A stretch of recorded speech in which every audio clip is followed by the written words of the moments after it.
In visual effects, the more you layer on different things that kind of have interdependence, the more difficult it can be.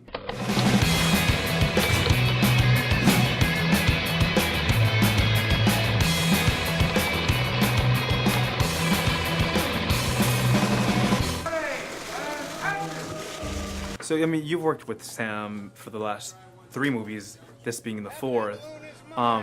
It's obvious that Wizard of Oz is actually a lot more demanding than the other Sam Raimi films. How so? You know, on the other Spider-Man movies that I've worked with Sam on, we always had this baseline of New York City as being kind of this character in the movie.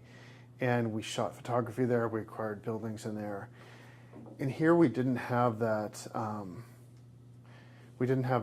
That kind of setting or go-to location that we could reference. So everything was created as this new construct and this new fantasy world. So I think that's what gave it a different twist than anything I'd ever worked with Sam before. Now, everything in this film, like you were saying, is basically animated or CGI'd. What was actually one of the most difficult things to our environments to recreate? In visual effects, the more you layer on different things that kind of have interdependence, the more difficult it can be.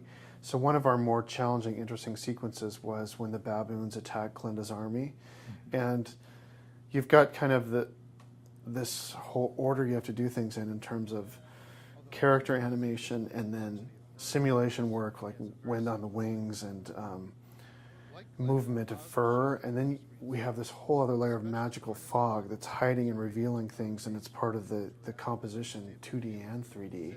So I think that sequence combined a bunch of lighting challenges and interdependence of different visual effects things. Now, we saw earlier today, you were actually showing us that half of the set, or some of the sets were actually there, and then it was covered with CGI. Right. Was that always the case that you guys were gonna cover it, or was it? Because in the past they've done live stage and then background CGI.